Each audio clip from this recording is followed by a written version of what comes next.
Hello, Luke here. I would just like to take a moment to disclose upfront that we sometimes talk about sensitive topics in our podcasts, and in fairness to our audience, we will try our best to put specific warnings in the descriptions of each episode. Now on with the show.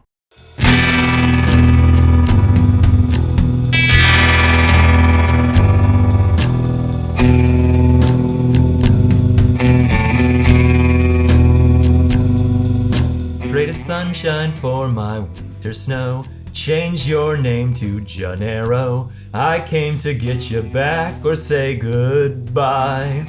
But before our love becomes forlorn, Hans Gruber arrives like an evil swarm. Barefoot with no backup, I have to try. Took over Nakatomi, now they're on the hunt for me. Holly, they will never stop me though. 'Cause I'm Officer John McClane. Please change your name back again. Argyle, he'll get us home. It's Leaving on a Jet Plane by John Denver. Yes. Are you kidding? No. Cool. I love it. That was good. I don't know how to take that. I love you so much. I don't know how to take that either.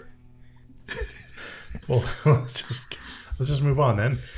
Welcome to the Nostalgia Killers podcast, where we revisit films from our youth to see if they still hold up or should be inserted into the great DVD player in the sky. My name is Luc Londe. I'm joined once again, almost as always, by Chuck Starzenski. All right, here I am once again in confused marital bliss. Joined also as much, but once again, some more by Javier Martinez. So excited to be here tonight. Joined, we love so much, as always, the great Lauren Heney. And I am unconfused marital bliss. So, yeah. Well, that's right on theme with the movie. So, dealing with a struggling marriage at Christmas time, Holly Gennaro must lead a band of hostages when a group of terrorists take over her work building during their holiday party, while her estranged NYPD husband home alones his way to victory and really gets those toesies into that carpet in Die Hard. Toesies. And be sure to stick around for our Sonic Death Monkey Top 5, where we go over our top 5 movies filmed in a single locations. Mm-hmm. And I think there's going to be more than 5, so stick around for that. Which brings us to our honorary Sam Coughlin spoiler alert.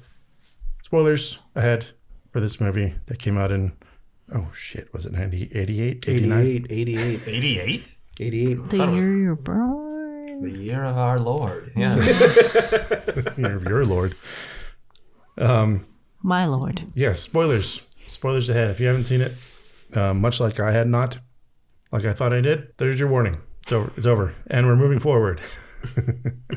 For me, like I must have always only seen it on television. I don't recall having this on VHS. So I've only seen the edited TV-friendly version. Wow. And then watching it twice in the past 2 weeks, I've seen so much more. But yeah, that's it. That's got to make a huge difference. I would think. I don't know. I don't. No, I don't. I'll admit up front, one of you guys said like it's one of those movies that should not have been a series. I kind of agree, but I like the second one better. Oh. That's maybe a hot take. I don't know. That is a hot take. But this one, looks like it's like the rough draft at the beginning, but the second one is like fuck yeah, for me. How about you? Cool. I will hop right on that.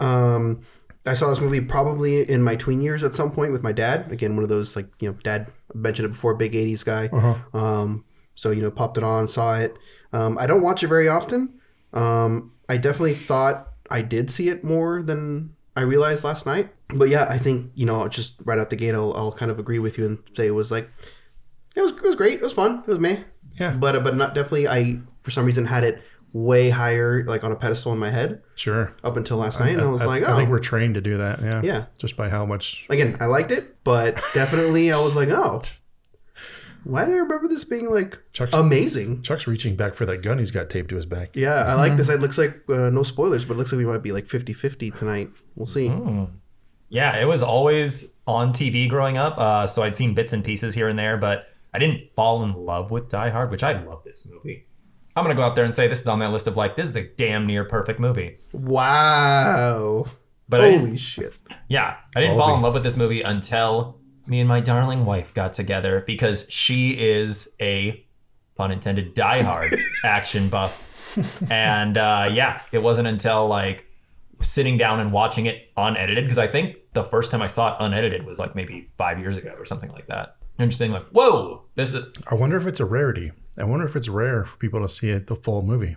I don't know. Yeah, I'm curious. Maybe people of a certain age. Age and class. And People of a certain graying bracket. Before you go into it, Lauren, can I yeah. ask a really stupid question? Yeah. Is this where the term Die Hard came from? That would Like, I'm be a getting diehard into fan? our No? trivia section. Oh, So I'd okay, have then you calm Question your jets, redacted. cool your tits. Did you rein it in there, cowboy? Tits are cooled. I don't remember specifically seeing this for the first time, but I know it must have been during my teenage years. I suspect it's something that my dad showed to me, much like Hobby. Yeah. Action guy, but I can't quite pinpoint it down. This is the type of movie that I do really love to watch. Like if I am stressed out and looking for a good time, it's like 80s, 90s action is like where I want to go. And this is like a prime example of just like the one-liners, the villains, the like, you know, this is a good example of like a tight plot executed relatively well and a good fun time. So that's why I really, really enjoyed this movie. Nice. But yeah, it's been with me for a good 10 years at least. So. Yeah. I think it's been with a lot of people for a long time. Yeah. I would dare say this is Americana. Like a very big chunk of it. For sure. Yeah. Very good. Most nostalgic scenes, moments, images. I mean, I will literally Decapitations, jump off the hangings. roof right now Feet in the glass. and say the fire hose roof jump. Ah, okay. I'm just going to take that scene right now. Holy shit, that is so fun. Like, just like, I love his little, like, stupid, like, self-dialogue, because, you know, he's alone most of the movie, so, like, unless he's on the phone with Al, he's got to be, like, just, you know, moving the movie along. So, like, what are you doing, bud? This is fucking crazy, bud. And he's, like, tying the, like, hose to himself, and then this, you know, the classic action leap of faith just as the entire thing explodes, and, like, that free fall. Like, I've seen this movie, I don't know, easily 50 times, and it's one of those movies that still I get pins and needles at certain moments. I'm like, oh, and like, I know he's going to make it, but like, oh my God, that's such a like, beautiful shot. And then just the swinging in and like the bloody feet kicking the glass open as he's shooting. It's just, such an excellent scene. It's pretty good. I, on this rewatch, really enjoyed the Ellis coked up negotiation scene. That guy Quite stressed a me bit. out. God, what a fucking I don't know if I never paid attention to him, but he stressed me the And like, fuck out during you his think watching. he's such a fucking douchebag. Yeah. And he's like going along this like line of like talking on the phone, and he's like, oh, he's gonna give up the wife. He's gonna, and I don't know. It's just a lot of fun. So that was one of my favorite things that on this rewatch stood out to me. All the character actors. Ellis is amazing. Very colorful. Show him the watch. Show him the watch. Yeah. It's a Rolex, It's babe. a Rolex, babe. See, it's funny though. In other films, sometimes you have like that doesn't know any better kind of idiot character that ends up getting like dying or seriously, you know, in peril. That you're kind of like, oh no, like I know he's an idiot, but like, like I get it, and I hope he's okay. With Ellis, it was like no. I was like, I fucking when he died, I was like, yes. No, you're totally. I'm like, what a you're fucking totally idiot. fine with I'm it. glad you're dead. You're a fucking idiot. Oh, yeah. He's like, I mean, coming out in 88, too, this is like the peak of like Wall Street bro culture kind of thing. So it's also like, it's what, you know, us little men, us John McClanes, you know, the people who ride up front in limos. I love all those little touches. They're so fucking stupid. But it's, Ellis is just, they're important. No, I'm getting to that later. But yeah, Ellis just, you know, we as an audience, we want to see his demise. Absolutely. Yeah. Especially because he's like skeeving on Holly. Oh yeah. Too. Yeah. The We can't have that. the lurching over the leching. Fucking hell. Lecherous behavior alert. I don't know if this movie started this, but crawling through the air ducts Oh, so good. as a meme, as a thing. that movies do. And I think it did. I think this is the start. I think this is like the beginning of all that shit. It must be. Yeah. Getting tired from carrying your fucking rope around. I'm going to bring up Boondock Saints every chance I get now. I Heard it here. I had the scene where he is crawling under the table as one of the henchmen's like trying to get him. Oh, yeah. And then you have the classic, he's like, next time you have a chance to kill somebody, don't talk some, or don't talk some, or don't hesitate, whatever he says, something like that. Yeah. Don't hesitate. And John McClane shoots him, bam, from under the table. Thanks for the advice, and his cocky Bruce Willis like. There's so many like stone cold like lines that just come in. These punchlines I think are out of control. this is what Steven Seagal wanted to be. He watched this movie and thought, I got to do better and put more in my movies. And he just failed every time. Because like Bruce has comedic timing. You have to have comedic timing. We kind of we talked about this in the Jingle All the Way too, where it's like, Arnie, love you, bud. Just like, yeah, don't ever try stand up kind of thing, Yeah. Well, and I think he does give off also the everyday man vibe a lot more than someone like Arnie. So I think you kind of do the little cockiness or the as a matter of fact that he has to him that does work better for an actor like him, I think. Absolutely. I mean, Arnold Schwarzenegger is like a 6.5, 7 foot Goliath Yeah. of a human being from Switzerland. Austria. Australia, yeah. No, Austria. So he does not quite encapsulate the like everyman Americana. Just a weird little side note, kind of a brag. I went to his childhood home when I lived over Oh, How'd really? it look? there. It looked very farm-like Cool. because he grew up on a farm. Sick. Yeah, I also got one thing I didn't remember and never really noticed. Al buying junk food and the clerk Yes. not buying any of his fucking excuses for why he's buying all that fucking junk food. that fucking Big convenience time. store clerk is amazing. I call him big time. He's my new freaking hero. And like, I want to watch that movie. Like, where do those guys have their own thing? Sure, pal. Sure, pal. I also have the scene where Hans and John meet on the rooftop. I had that one. That was my Oh, next. you mean yep. Bill Clay? Yeah, exactly. Bill Clay and John meet. And I just think it's so fun to have these people meet and actually interact and then watch the relationship like evolve over that time together. I watched that scene specifically closely this time, and I have like more to talk about it later. But Yeah. that is a really good scene. It's a great scene. It's so fucking good. It's the best scene in the movie. Like, I think as far as like an actual acting scene. Yeah. I think it's why they got Alan Rickman in it. Yeah. To do that one part, that one little back and like, forth. Holy shit! Like Alan Rickman doing a, first of all, going from being English Alan Rickman doing a, German like Eastern European accent to then having to be a German Eastern European person doing an American accent. Like it's just so good. Yeah. Yeah, and you can see you can peel the layers back, dude. Yeah. If you listen to it. He like does it so well. Again, it's funny because I swore I had seen this film way more than I thought. But again, that was one of those where like I forgot that scene happened. Like, and so when it did happen, when he, John McClane pulls up on him, I was like, wait, whoa, he's running into Hans Gruber now? Like, how is Hans going to get out of this one? You know? And then he pulls out the American That's accent. awesome. I was like, oh. You get to see it again for the first time. Yeah. It was Fucking just like that. I was like, oh, that's pretty cool. I also just wanted to take this time too, like it's not a scene, but it's like I love how every little scene and moment sets something up. Most of the things that you think are like trite actually are moving you forward in the plot. Like something is like, the whole stupid like post-flight advice that leaves him barefoot. So now he's more vulnerable. Now he's got, the bare feet that adding to that. Also just like in the unedited version, using like the nudity has a purpose. There's like a scene where like two people are like, we're clearly having sex before the like terrorists broke in. Yeah. It's a holiday party tryst. It's a holiday party tryst, yeah. But Bruce uses like the guards being like, whoa, tits for half a second to like, that's how, John McClane slips by and that's how he gets upstairs.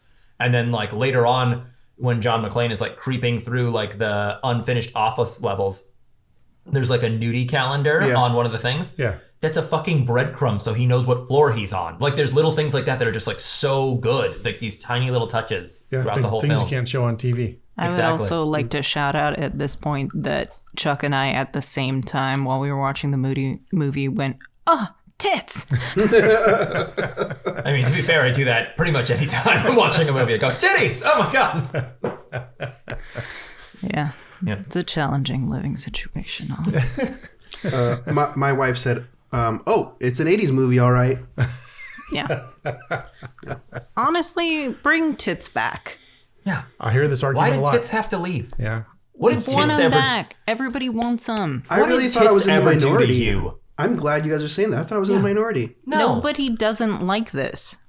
Wow. What a moment. I love this. Luke, do you not want tits back? No. Okay. But it's only because I don't think they're like important to the story.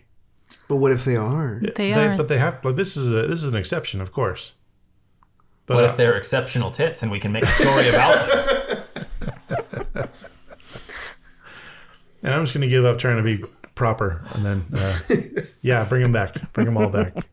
Every movie needs them. It's on record. Luke, he wants the exceptional tits back. Oh yeah. Like unmotivated. Yeah. Just everywhere. Everywhere. Yeah. Cool. Yeah, we love that. Luke, thank you. Hey, Thank you, that's Luke. That's why I'm here.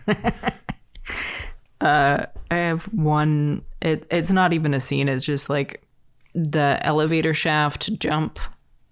Oh yeah, I forgot about that. That was a gnarly stunt. That gave me pins and needles on the bottom of my feet and my palms because I don't do well with heights. Sure. And I obviously know it goes fine for him, but it's still just that. And he's like, It's still a bit of a stretch too because he follows an entire floor and he's able to grab himself on the ledge. Oh, Not break his Just fingers. fingers. Yeah. this is a fun fact that was not included in the trivia, but it was actually a mistake by the stunt person. He was supposed to grab that first thing and slipped down to the second one, and that take Wow. was included in the final cut. That is so cool. as you do. Yep. Very Yeah, I know nice. you almost just died, but can we keep that Yeah. shot? Yeah. Like, that looks cool. Oh no! Anytime someone actually dies in a movie, you're watching that scene. Yeah, you're watching that footage. Anybody got any more? Yeah, just to lighten things up. This movie's fucking funny. Yeah, it's pretty good. One of my favorite bits is the FBI shtick. Johnson and Johnson, Oh, no Jesus. relation. And like I put did and like not remember this at all. it's so good. It's Yeah. like literally, it's like you've got like a black FBI agent and a white FBI agent, and they're both like last name Johnson, no relation. And then and clearly they're like, decades apart in age. And then you have the very stern, gruff FBI agent answering the phone like, "This is Johnson speaking." Yeah. No, the other one.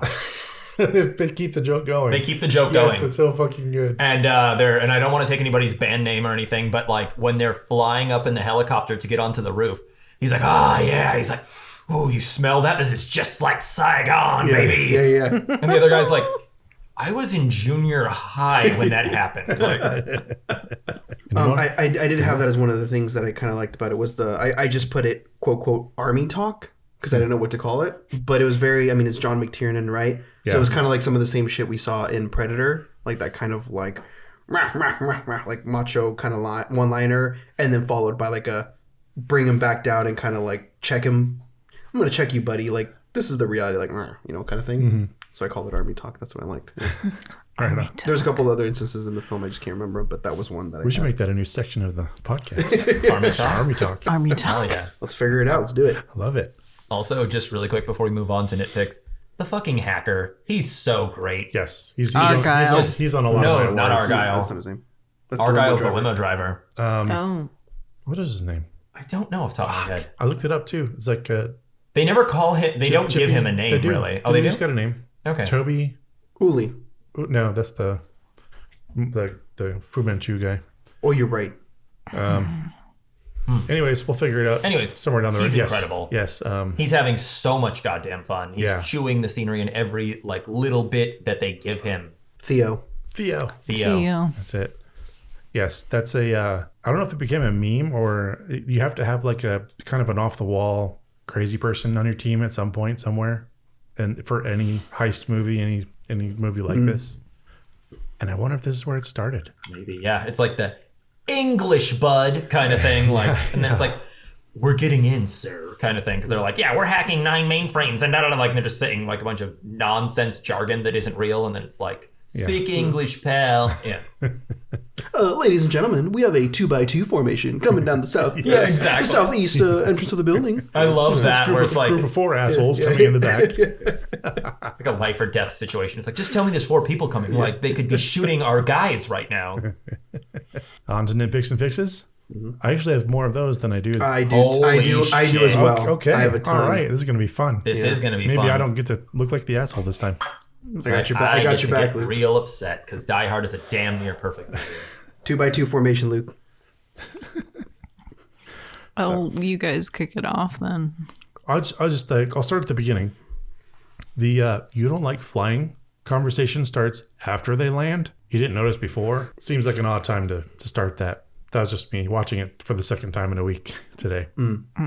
Fair. Just a weird timing, but they do well to establish characters, I think, and it's just all character building. This movie That was well received. This movie is 2 hours and 15 minutes long. You can cut out 30 minutes of this movie. 30 minutes for sure. But not the titties. Not the titties. Leave the titties in. Yeah. Okay, good. Yeah. As we've established. What did the titties ever do to you? You can cut out every scene that has to do with the news people in the newsroom. Yeah. That was Like a stretch. I was like, again, I thought I remembered. I didn't remember most of this, and I was like, wow, we're still coming back to this. Like, why? Can we just go back to John McClane? Or we're going back to like at least a minute and a half of like news talk. Like, I don't need to see this, And then the quote quote payoff wasn't even like, oh, okay, it was just to reveal that the daughter. Like, you could have just had him look at the fucking picture. Like, that would have been like the way easier. Like, I would have preferred that, because that's the only reason that the news thing is in. Just to set up the like, oh, this is how we're going to reveal that that's his wife. Yeah. He could have been sitting in the office twiddling his thumbs, Hans, and he could have just been like, flip the picture up, like, oh shit, that's his fucking wife. But who's Holly going to punch at the end of the movie? Oh, you're right. I redact all of that. What do I know? And then again, I understand this is a film with mostly just Bruce Willis by himself, but I think a lot of the radio talk, as much as it's kind of fine. Army talk. The army talk. I think they could have just cut a lot of that shit out. Even some of the conversation between him and Al, you can cut a lot of that out. Like, it's fine. Okay, cool. Like, you're a desk. What do they call it? Desk jockey now? Something like that. Like, whatever. Like, I love. We'll get to him later, but I love Al, but that didn't need to be in there. Again, I think 30 minutes easily. It gives you a tight hour and a half, 80s action film runtime. As a TV executive, you just cut out all the parts I can show. True. But also, yeah, as a die-harder, I don't disagree. Yeah. I also believe that there's things that definitely could have been cut. When we first started watching it, I was kind of guffawing at a lot of the dialogue in the beginning, and like talking to Chuck about like, that's so fucking dumb. Like, why do they? And then basically every single thing either directly correlates to a plot point that happens up later, Sure, or is establishing character. And it's heavy-handed by standards today of like, oh, he's an everyman. He's never taken a limo before, so he has to sit in the front seat, that kind of thing. But it lets us know a lot about our character that we're getting into, that he is, what he does for a living, how he perceives the world, how he reacts to status situations, how he this and that. So I think a lot of the things that I started to that I thought were nitpicks for me in the beginning were negated throughout the course of the film as I actually settled into the storytelling. I think we can give him a pass for inventing a genre almost. Yeah, pretty much. You know, but yeah. But I do have a major nitpick, which is why the fuck does he go to the party? He's flying across the country to spend the holidays with his family. His estranged wife is stuck at a work party, but his children are at home with a nanny. Just go hang out with your fucking kids. Apparently he never intended to go there. He's going to go stay with his old cop buddy. Why aren't you going to hang out with your kids? It's What is wrong with you? Just go hang out with your kids. That's my major nitpick is he shouldn't even have been there in the fucking first place. And honestly, it would have worked out better for everybody if he wasn't there. They would have just robbed the building and everybody would have gone home. Yeah. So That's a very good point. Much less that's my carnage. nitpick. Yeah, I dig it. Actually, I hadn't thought about Spend that. time with your family, John. This is why you're on this episode, Lauren, because it's a Christmas deadbeat dad episode. He is the least offensive of the Christmas deadbeat dads that I have come across in recent Nostalgia Killers podcasts. Right on. Jack? I just got one. It was insanely easy to break into Nakatomi Plaza. Like, there's one front desk guy and a single security guard in the hallway. That's it. Super creepy security guard in the hallway, too. He just stands there and stares at John when he's getting on the elevator, picking his nails or whatever. Mm-hmm. No lines, nothing. He just dies. Was he supposed to put up a front? Did he have a gun? Did he? I don't know. Yeah, I don't think he even had to die. Like, I think it could have been like a freeze bell, and then that guy would have just been like... Just a creepy guy hanging out in the hallway. Exactly. Ugh. Could have been recruited, possibly. I guess. I got thrown off by the over demonstration of the touchscreen technology. Even though it's ubiquitous today, even back then it was like, why are you showing us this? Because that's how he discovers that his wife changed her last name. I realized they shoved that in there, but Right, but it's such a big thing to have just for could that have looked reveal. at the wall plaque with the people listed too. That's also a thing that threw me off in the beginning as well. And I was like, blah, blah, blah. And then while I was like ranting about it, I was like, talked myself down off the ledge. So I'll use that point to jump onto my next thing, which was, again, I'd actually forgotten why they held them hostage. Like, again, my wife has never seen this, and so she kind of sat next to me and was kind of watching the movie along. And so she's like, oh, so like, why are they holding the building hostage? And I was like, that's a very good question. I actually don't remember. Money, I assume? And then, we had the whole thing about talk about the security and we had the touch screen. And so I was like, oh, maybe there's like a bigger thing that I'm not remembering. And they kind of started to hint towards that. And like, oh, because I need to get into your security system. Da-da-da. And I was like, oh, okay, so it's like a cool. And he's like, oh, so you're after this thing. No. We just want the bonds that are in the safe that your computer also has access to. And I was like, oh, so it was just a robbery. And you made it seem like it was more, but then it was just like a heist, yeah. It was just like a weird. It's a unnecessary. Heist. It's a strange. It's heist, strangely run by a political figure. Yeah, like a known terrorist. Yeah. Just odd. This is also not eating into the actual trivia that I have prepared. Okay. But the director who took on the project eventually didn't like the political motivation and changed it to be more of a money motivated thing because he thought it was too ugly. So originally it was like a political stance type of deal that was adjusted. Nobody really remembers this time in America or the world. There's a lot of weird things going on. I guess I'll wait till after trivia. Does it matter? No, you can go for it. I would just like to say this was several years before Javi and I were born. So I know. Most of the people listening to this, I was only 8 when it came out. I don't remember this stuff either, but I know the history now. Yeah, I am aware of the history. And it's like there's things going on in Iran-Contra, all that stuff. There's all kinds of terror acts happening. Like most people think of 9/11 as like the first terrorist act. It was happening every year, all year since the 80s.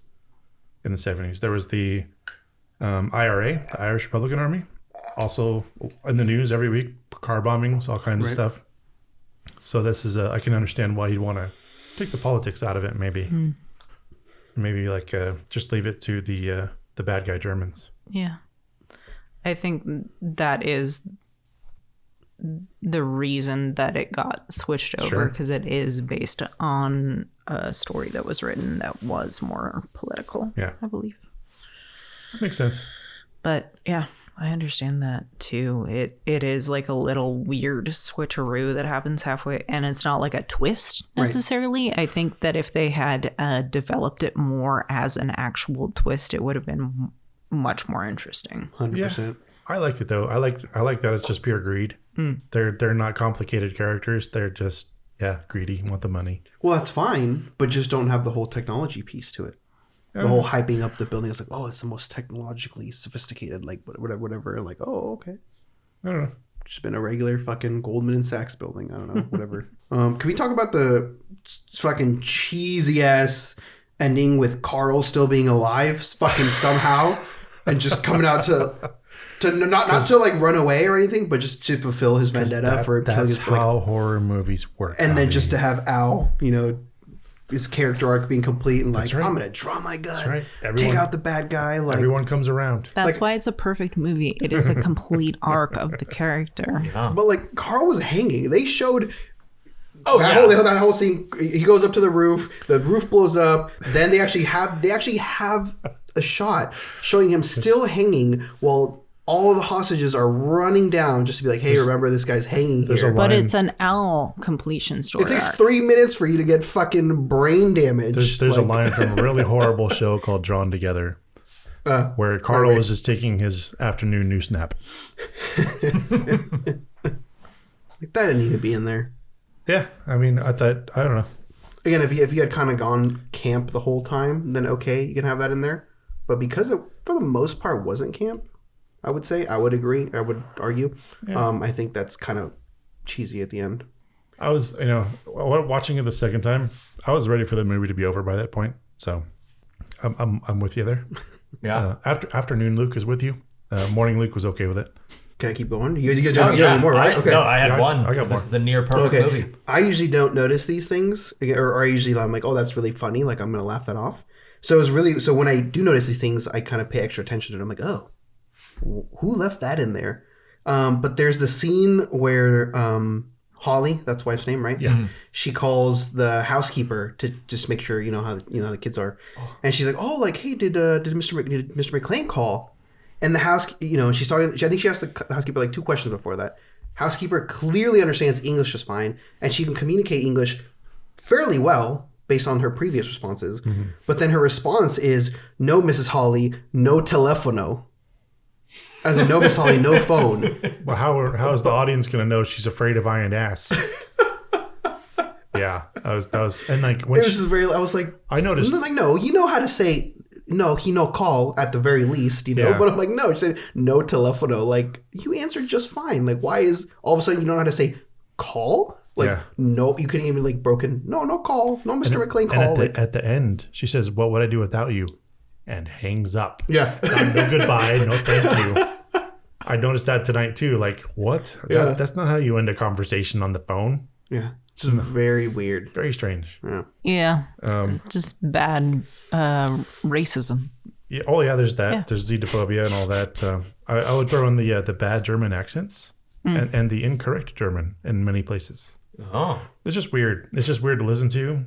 People go and like, I used to make fun of like freshman German, like English or American freshmen learning German, and they have all the really bad accents. Not paying attention to the way things sound at all. Mm-hmm. That's how a lot of these guys sound. And then there's just a lot of the wrong words in some places. It's like, I don't know. It's not conversational in any way. It's very textbook the way they spoke in this movie. I think only 2 of them were actually German. I think Rickman also speaks German or spoke German very well. He could be coached, but he didn't. I don't know. He's also one of the people that said the wrong words. So he just was given the wrong script, maybe. I don't know. But that was odd. And I hear that, like, it's like nails on a chalkboard every time I hear it wrong. They made a point. This is my last one, and I'll stop. But as Theo is shutting down all the technology and stuff and closing all the gates, they make a point of showing the escalators stopping. As if they don't just turn into stairs. I love that. And I fucking laughed my ass off. Like, why did they even set up the camera to look at these things to show this? That's just another nitpick. Like, come on. That's not going to stop people from going up or downstairs. But it filled 1/2 second of footage. So throw it in there. Set up a camera for 30 minutes and film it, I guess. Who directed this? McTiernan? McTiernan, yeah. Oh, I'd fucking love to strangle that guy. I got 2 more I want to say, if I get a chance. Again, just like any other 80s film, you have the great one-liners, but I would argue that this film has an equal amount of quote-quote one-liners that fall flat, that I'm like, wait, what? And not like what, like, oh, okay, like, it's crazy nonsense, so it's really funny. It's more just like, no, like... Didn't ring with laughter in the Martinez household. You know, so he's got, which is funny because I think this is one of the classic ones, but it's like, so this is what a TV dinner feels like? Oh, yeah. I was like... It's pretty bad. I don't know. A TV dinner in a microwave has a lot of space, man. A TV dinner is it's like an inch and a half in like thickness. A microwave's got like a 10-inch clearance. Like I think it may have been more relevant in the 80s. TV dinners were a new thing. I don't know. But Microwaves are new. But it still doesn't make the analogy doesn't make sense. Yeah, I think it's a time thing. And then they have Argyle. I had a problem with Argyle too, but just Argyle was nice. Like, oh, if this is how they do Christmas, I gotta come back for New Year's. Like he's like, oh yeah, you had a blast with the fucking terrorist hostage situation that you were in the fucking basement for like most of what are you talking about? He had a blast. He was just jamming out to his music. He was he calling his lady. Yeah. And then he drives the fucking limo through the fence. I'm like, you didn't do that for the entire like rest of the time. You just because the plot needed him to ram the getaway car. Yeah. But like, don't get mad at the plot devices, man. I don't know, dude. Biding his time. When it's glaring like that, I was like, I had to, And again, because it wasn't fully camp, like I had to point it out. I'm like, no. I did laugh really hard at the fact that he gets to drive them home. I think it's like, that's another really like the guy weird. possibly implicated in the crime. They haven't like cleared him yet. There's or anything. no fucking way they just drive off. Yeah, and of all that carnage. Well, and he comes crashing to the fence, and all John has to do is tell that one officer. He just has to tell Al, oh no, don't worry, Al, he's with me. But you're telling me the other 20 fucking FBI aren't gonna like open fire on the light them up? Yeah. Like I was like, come on. We can easily re-edit this and just have all kinds of fucking bullets and shit going at it and explosions. But yeah, that's all I got. I don't know. This is 80s action comedy. You cannot think about this too hard. I agree. Obviously, or agree. the whole thing falls apart. Oh yeah, and like I respect that is part of the impetus of this podcast, but I'm also throwing that out there. No, that's fine. Like we mentioned earlier, they're kind of inventing a genre with this too. They don't know exactly what's going to work and what isn't, so may as well put it all in. Suspension of disbelief. Believe in the magic. Yeah. I mean, again, I would just want to make it clear. I did like this movie. I do like it. And I don't think there's anything I need to add to this film. I think it's just we just need to take away a bunch of shit. I would probably agree with Chuck. If we took away that 30 minutes, I'd be like, yeah, that rest of the hour and a half film is a fucking perfect gem of a film. Yeah. I would agree. I could definitely see cutting some out of this. I wonder. I kind of want to watch the TV version now to see what they cut. I think it's a lot, dude. It's probably is an hour and a half. You cannot do that. For your mental health, they cut out the titties. You cannot watch the TV edited version. There's always more titties. But I wonder if they cut out the part where he breaks down and apologizes at the end. Oh. Because that's another thing I don't remember.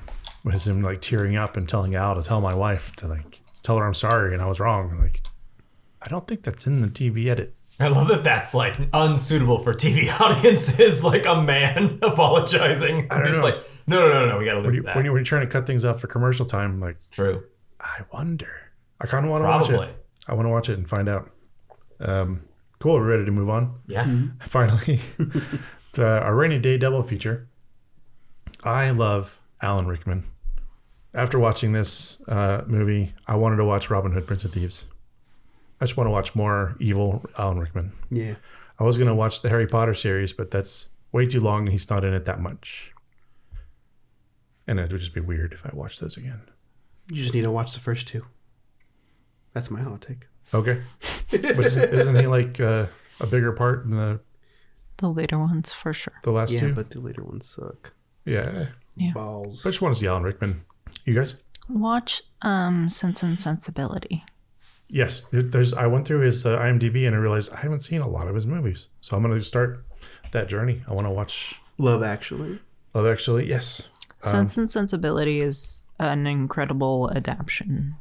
And he plays a character that he pretty much never plays again throughout his entire filmography. Sure. He plays a leading man love interest. Yeah, I noticed that. And this is probably the first thing I remember seeing him in. And he's blonde. That's all that. He's so handsome and just like kind and charming. Yeah, absolutely. Fell in love. Right on. Yeah, I'm Head over definitely heels. Definitely want to watch the rest of his stuff. Colonel Brandon.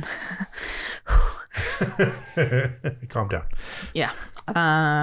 Rainy day double feature. Heat, baby.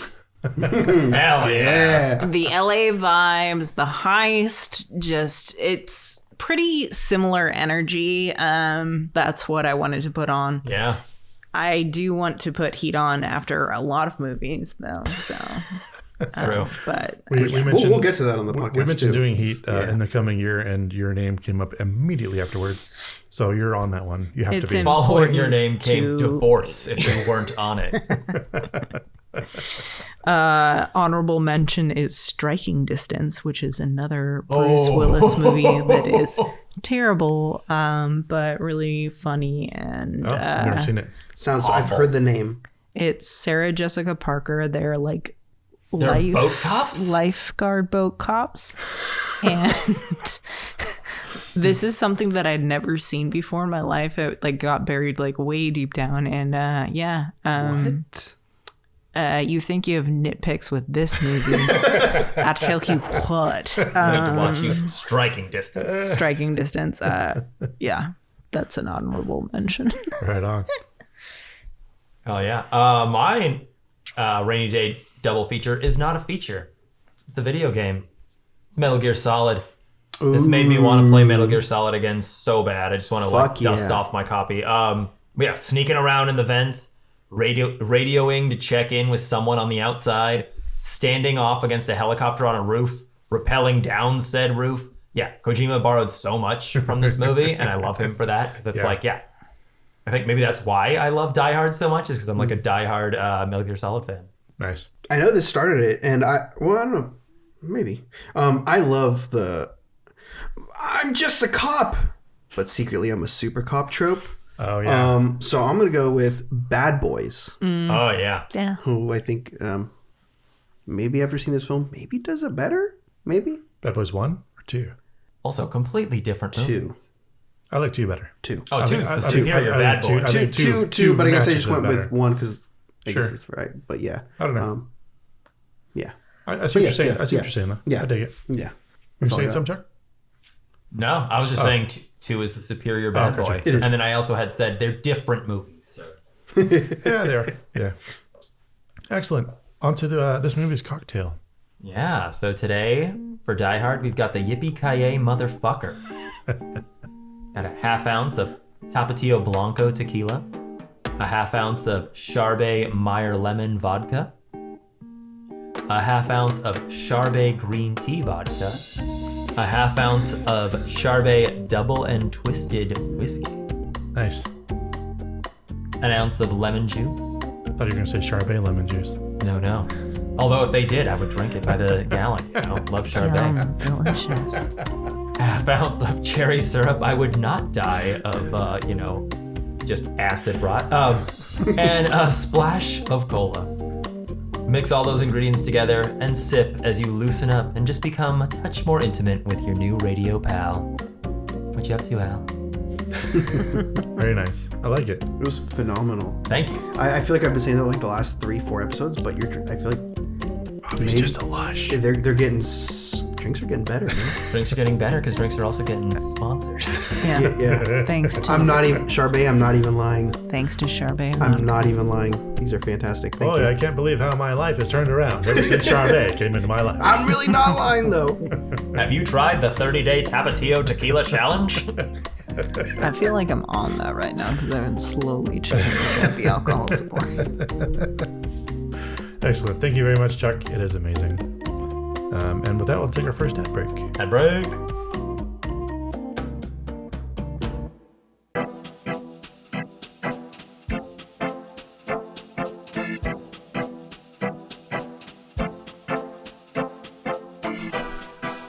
And we're back with everyone's favorite segment, Nostalgia Killers Trivia. It's time to see if we belong at the Nakatomi Center or if we need to call Al and see if it's safe to enter. All right, question number 1. This is an over-under.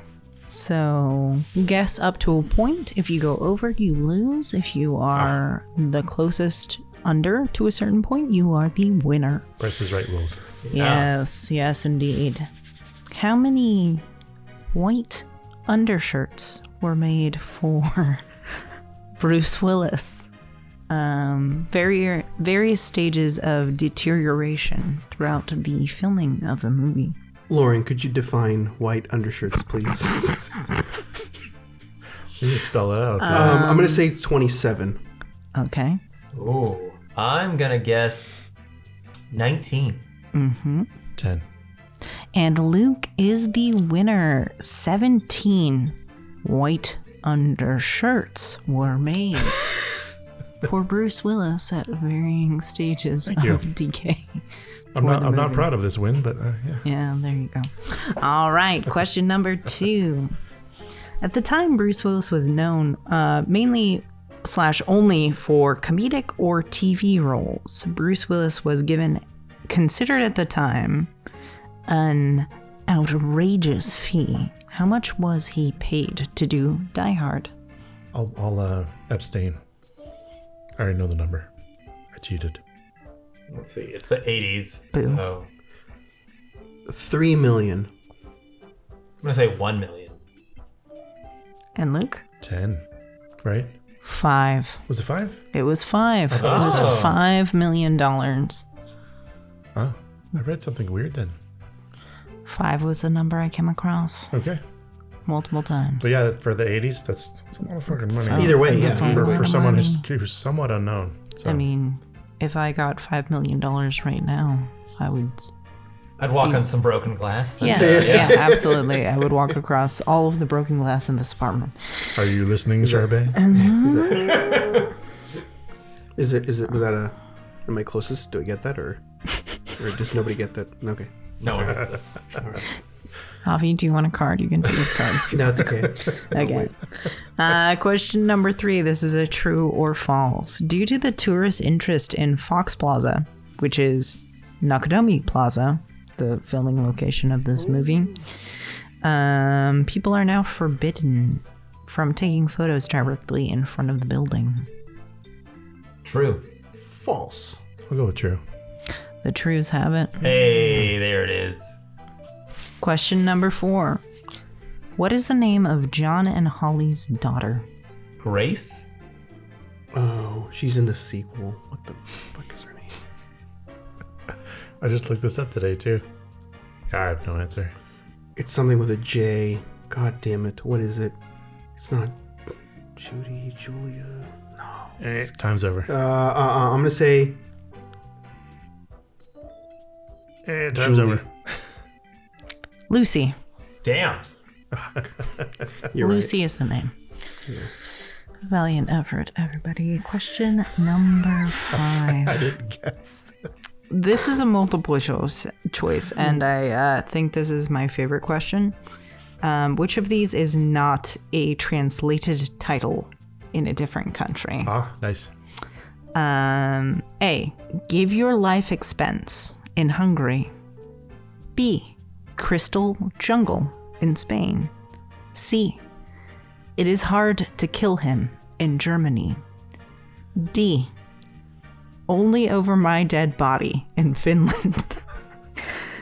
Or E, die like a true man in Croatian. E. I'll go with D. I'm gonna go with the crystal one.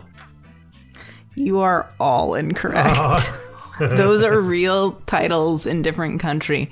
Die Hard was especially hard to translate because it's like an idiom in the English language. Yeah. So different aspects of the movie were like twisted to make a title. The only answer that is not, from what I found in my research, an actual title is C. It is hard to kill him in German. Yeah. How would you say that in German? Totschwer. Or yeah, Totschweren. But you wouldn't just translate the words. You'd come up with another better descriptor. Yeah. All right. Speaking of the title of the film, do any of you know the origin of the phrase Die Hard? Clearly, I do not.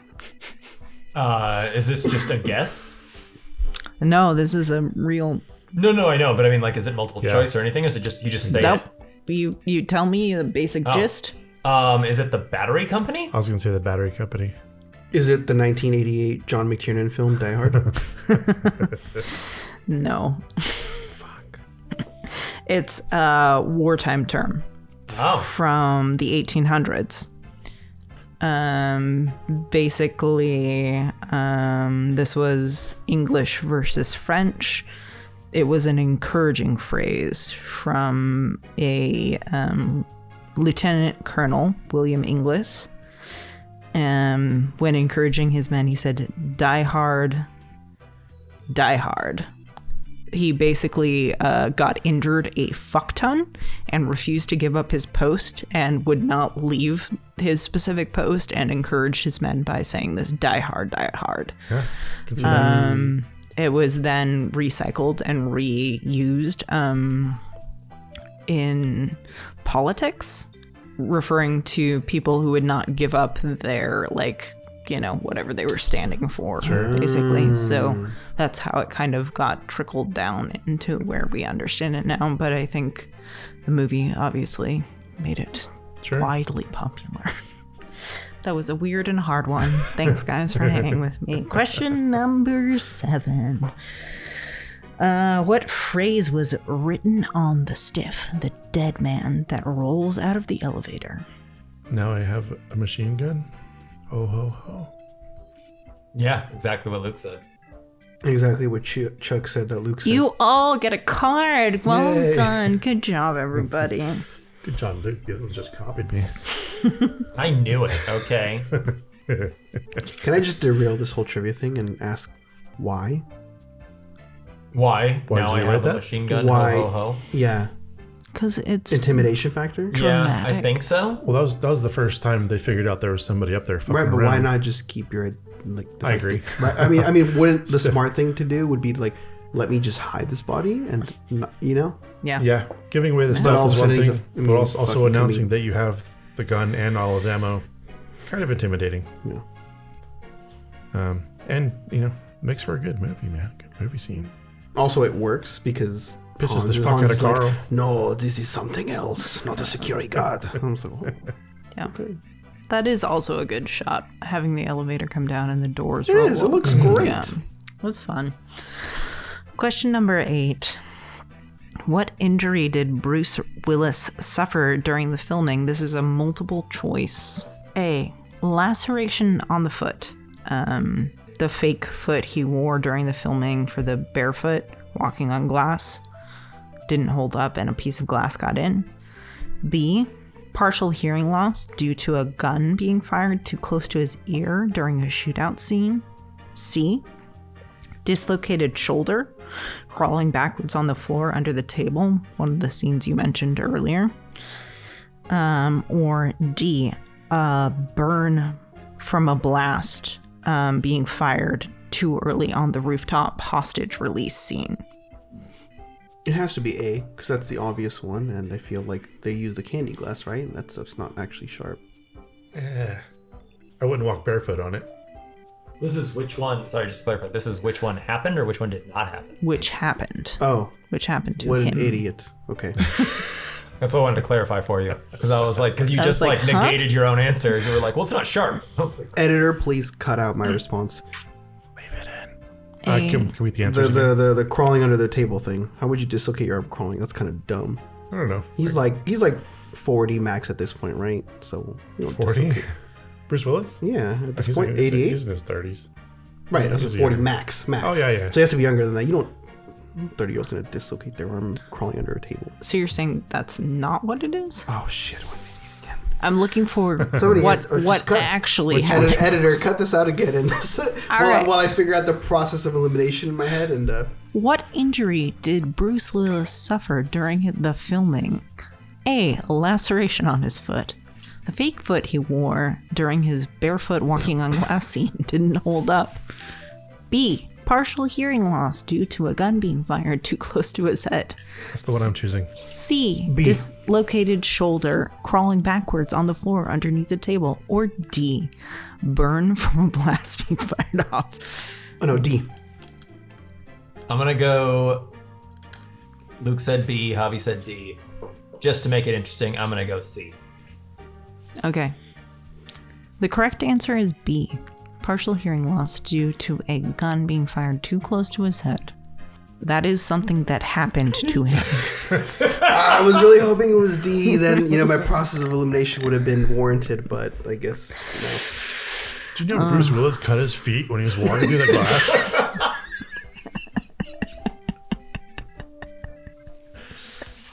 That fire on top of the building really got him. He fucking died during this filming, guys. It was a posthumous release.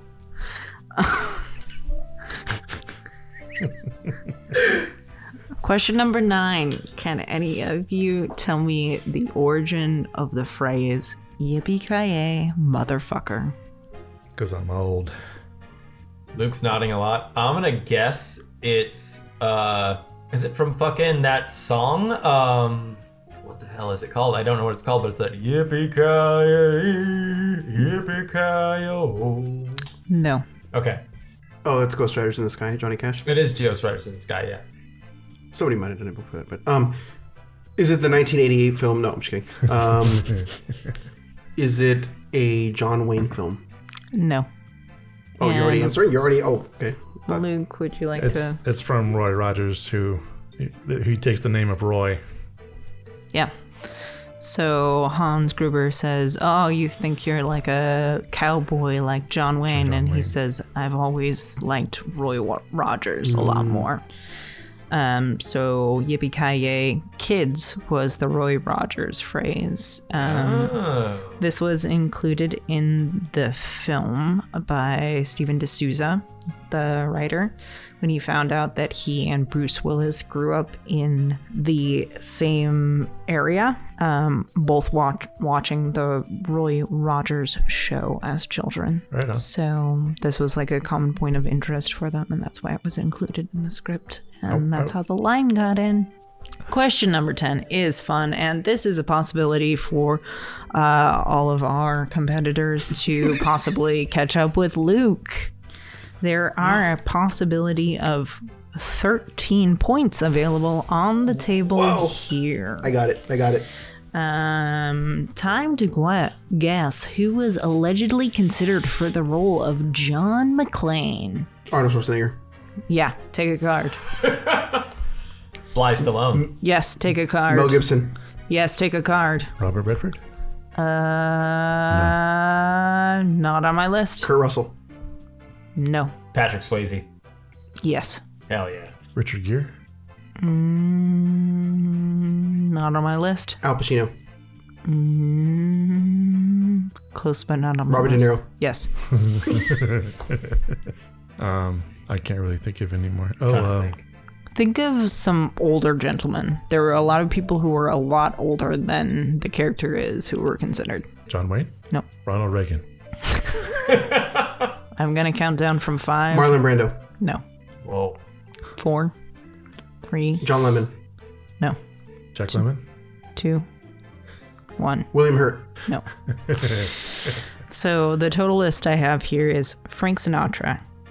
What? Because the book that this was based on also had an earlier remake that included him as a lead actor. So he was originally offered the role. So Frank Sinatra, Richard Gere, Sylvester Stallone, Harrison Ford. Oh, fuck, said Harrison Richard Ford. You said Richard Gere. I said Richard Gere. Yeah. Do you need a card? He does. You said no. Oh, missed it. Take it. Thank you. Mel Gibson, Arnold Schwarzenegger, Clint Eastwood, Robert De Niro, Charles Bronson, Don Johnson, Fuck.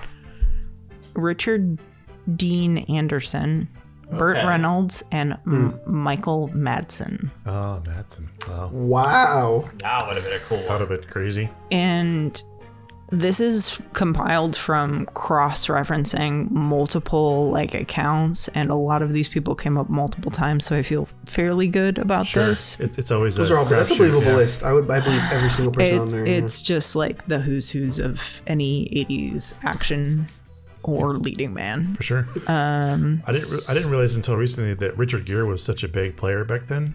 But now I'm going to guess he was called up for every movie that was made through the 80s. Yeah. I always forget about Charles Bronson. As soon as you said that, I was like, Oh, fuck. yeah. Yeah. And that concludes my Nostalgia Killers trivia for Die Hard. Thank you very much, Thank Lauren. you very much. Way to make it super hard. My pleasure. I kind of want to die now. hard. Anytime. I've got 5 cards. Really? I thought you had way more than that. Oh, almost. I had 4. I have 4. All right, Luke I win. is the winner, Frank Sinatra, Harrison Ford. and Javi is Javi's the the winner. winner. Now I can drink my drink. And that brings us to the end of our trivia. Thank you again, Laura. Lauren? What? The fuck Editor, did you? cut that out. Yeah, let's cut that part out. I'm always confused. Do you go by Low or Lauren? Because I try to say Lauren around Chuck, and he just says Low over and over and over. That's just what I call my wife. I'm curious if I'm offending you by calling you Lauren. No, my name is Lauren. My sister couldn't say Lauren when she was a child and called me Lolo. Okay. And Chuck and Sam Coughlin call me Lo or Lolo. That's where I'm always confused. Like, And then because people like them say it, they call me Lo as well, which is totally fine. You can call me any of those things. Does anybody call just you not Ren? Laura. Yeah. Ren? Yeah. No, that's fine too. Just don't call me late for dinner. Well, at this point, we'd like to thank our executive producers who's never late for dinner. Thank you, Addie Martinez. Thank you, Once Addie, again. for never dead naming my wife. She's always first at the table. You can call her Adriana. You can call her Ads. You can Ads. call her anything. We should just rename this section to the Addie, thank you moment. Like, The Addie adoration section. yeah, pretty much. Yeah. Thank you again, Addie. Addie has been an executive producer for over a year now. She helps us out by sending us $15 a month on Patreon. If you too would like to have your name shouted out as an executive producer on the show and in other places that I'm not good to name for secret reasons, I just forgot them. Yeah, you can visit us on Patreon at patreon.com/The Nostalgia Killers Podcast and check out our tiers where you can be an executive producer. You can also become a member and see our post-show content for I think $3 and $5. But there's also like a 7-day free trial, so you can go back and listen to all of our stuff Wow. right now for free. That's incredible. I could binge the entire Nostalgia Killers secret file backlog for only the low price of nothing. Free? You would be an actual idiot to miss out on that opportunity. We like to call it blackmail, but yes, it's all there. And with that, we'll take our second ad break. And break number 2.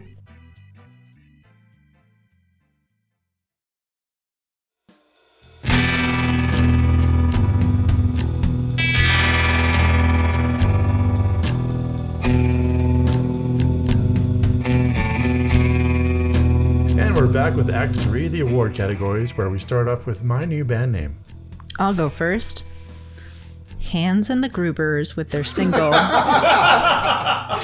Yes. TV dinner feelings. Oh, that probably should have gone last. That's amazing. That's And I don't even want to go anymore. I don't want to go anymore either. I cannot be the winner of this category because I fucking despise this category. I think it's perfect. That's why you need That's to be why the you winner. win. Perfect Yeah. to do at the end of the year. You won the Shrek one for Yeah. sure. Oh my god. You're like, okay, guys, this is how you do the joke correctly, and now we're done. I can totally make this poster too at the Hans and the Grubers. Like that, I can do this. Oh my god, that's so good. That's way more inventive than mine. Chuck. Yeah, I have a bluegrass duo. They're Call Me Roy with their hit song, Thank You, Mr. Cowboy, off the album Everything a Growing Boy Needs. Yeah. I have the Eastern European band Marco, Uli, Simon und Karl. There was a point in the movie where they listed off all their names, and I was like, that's really funny. With their album Sprechen Sie Talk, with their hit single, I'm counting to 3, there will not be a 4. Nice. That's great. I have charming personality code when Theo says, you didn't hire me for my charming personality. Yeah. It's like, I hope you can break the code. Right on to Roger Deakins Would Be Proud Award. This, I had to watch the movie twice to get this one for myself. Really? But I'll go last. I thought there were some very pretty shots in this movie that I like a lot more than most people. I think there are. Clearly. I can tell you can't wait to get into it. I like, we've already talked about it, the under the table shooting. Mm-hmm. That little sequence. Yeah. I thought the cutting and the way that it was choreographed and put together was just super duper fun and nifty. And also the actual structure of the table, like zigzagging. Yeah. Like Let's talk about all that. of it like came together for an like intense mini action set piece. Yes, it I did. liked it. Yeah, definitely did. Yeah, piggybacking off that, there's a little bit where he's like, John is perfectly framed within the table legs, and it's like beautiful. But my actual shot is John approaching Hans while Hans is holding his wife hostage.